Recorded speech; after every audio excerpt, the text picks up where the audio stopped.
Você já percebeu que todo o sistema aí do mundo, que faz as coisas ruins que você sabe, a gente não precisa listar aqui, você já percebeu que o sistema do mundo ele é completamente anticristão?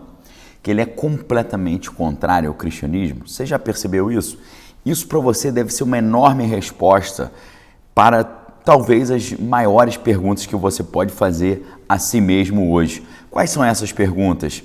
Você que é um cidadão vigilante, que você olha para o mundo assim e fica triste com ver o mundo tão estranho, o seu país também tão estranho, as coisas tão fora do normal acontecendo.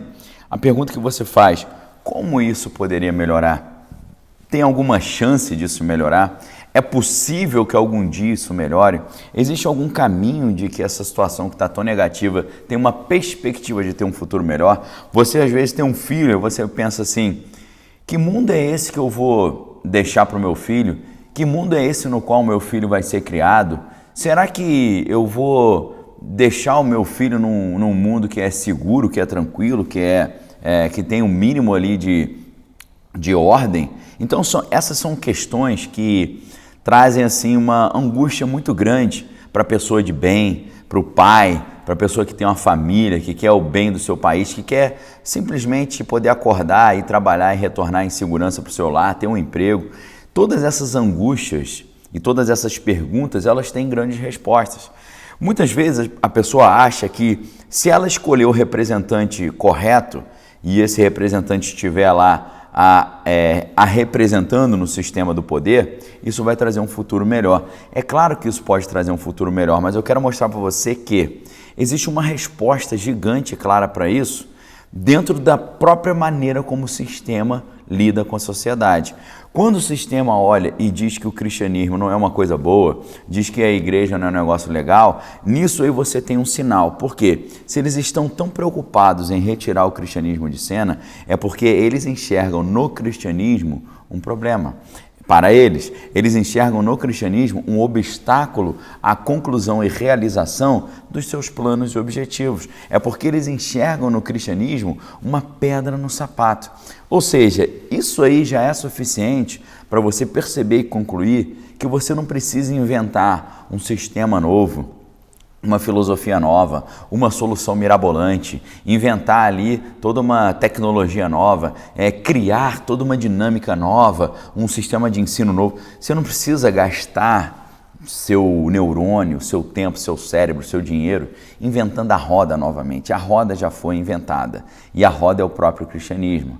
E eu digo para você que muito mais potente do que você procurar o seu melhor representante para você escolher para te representar e para trazer um mundo melhor, eu digo para você, a maneira mais simples, mais fácil, mais rápida e mais potente de você ter minimamente uma esperança de um futuro melhor é você viver verdadeiramente o cristianismo e é você ensinar os seus filhos no cristianismo e é você vivendo verdadeiramente o cristianismo e vivendo numa casa em que o cristianismo é valorizado, você anunciar também a visão de um mundo cristã para aqueles que estão ao seu redor, né? Fazendo aquilo que Jesus ensinou aí de por todo mundo pregar o evangelho a toda criatura. Quem crer e for batizado será salvo, quem não crer será condenado. Os sinais acompanharão os que crerem, em meu nome expulsarão demônios, curarão os enfermos e se tomar algo mortífero não lhes fará mal nenhum.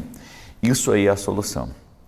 Eu digo para você, Jesus é a solução, Cristo é a solução. Agora, qual é o grande problema que nós vemos hoje? Como todo o sistema do mundo ele é organizado para retirar dos jovens e dos adultos o desejo de ser cristão, o que é muito triste que acontece é muitas das vezes os progressistas que não gostam de ter muitos filhos, porque eles não enxergam isso como uma coisa boa, o que eles fazem? Nós que somos cristãos e conservadores, a gente tem os nossos filhos, criamos os nossos filhos passando a eles os nossos valores cristãos e conservadores, nós levamos os nossos filhos à igreja, bancamos o ensino, a educação, toda a formação do nosso filho. E aí o que acontece? Quando ele chega na universidade, com 2 meses de faculdade, o filho muitas vezes fala, não quero mais ir à igreja, perdi a fé, porque ali ele foi convencido de que ser cristão não é uma coisa boa. Ser cristão, na visão dos professores, é uma postura retrógrada, é uma postura mofada, é uma postura sem sentido, irracional. Então eu digo para você, Se você perceber que formar bem o seu filho com base sólida no cristianismo e fazer com que o seu filho não apenas não abandone a fé na escola e na universidade, mas ele se torne uma pessoa de maior fé, é por aí que você vai estar trilhando o caminho mais poderoso para você ver uma possibilidade de um futuro melhor. Mas para isso, você precisa ter ferramentas. Para isso, você precisa de um treinamento. Para isso, você precisa estar bem fundamentado. E não é só bem fundamentado na leitura da Bíblia, né? Seguindo aquilo que a Bíblia diz, procura te apresentar ao Senhor como alguém que não tem do que se envergonhar, porque maneja bem a palavra da verdade, que é a Bíblia, né? Ou também vivendo 1 Pedro 3,15, estejais preparados para dar a razão da tua fé a todo aquele que vos pedir. Ou seja, se você faz um treinamento apologético consigo mesmo, com seu filho, com a sua casa, você vai estar com a sua fé mais fundamentada e você vai ser capaz de falar sobre a sua fé com muito mais segurança e autoridade. E é sobre isso que eu gostaria de falar com você hoje. É sobre um incentivo a isso que eu quero te dar hoje. Inclusive, eu quero colocar à disposição para te ajudar nesse treinamento. Vou te dar alguns exemplos simples. A pessoa fala assim: acreditar em Deus é viver pela fé, e a fé é uma coisa que não tem prova. Não acreditar em Deus e acreditar na ciência é ter uma mente racional, viver com base em provas sólidas e ter uma postura coerente com o mundo. Faz sentido isso? Isso aqui que eu vou te falar agora pode impedir você, os seus filhos e parentes e familiares de perderem a fé por argumentos muito frágeis. Preste bem atenção. Quando uma pessoa se diz eu sou ateu, o que essa pessoa está fazendo na prática é uma confissão de fé. O ateísmo é uma confissão de uma fé. Aí você fala, fé em quê, Daniel? Fé de que Deus não existe. Não, mas não é uma fé, é uma certeza. Não é uma certeza. Porque assim como o cristão não pode provar em tese que Deus existe, o ateu também não pode provar que Deus não existe. Ou seja, o cristão ele professa a fé na crença de que Deus existe, mesmo sem ele conseguir provar em tese, enquanto o ateu professa a fé na crença de que Deus não existe. Ou seja, tanto o ateu quanto o cristão são homens de fé, porque eles acreditam em coisas que, em tese, eles não podem provar, ok? Se não fosse isso verdade, se o ateísmo não fosse uma postura confessional, o Thomas Huxley, que era chamado de o Bulldog de Darwin, do Charles Darwin, ele não teria criado a ideia do agnosticismo. O que é o agnosticismo? É uma tentativa dos ateus de não serem apontados como serem pessoas de fé. Então, em vez deles falarem, eu creio que Deus não existe, eles adotam uma postura diferente.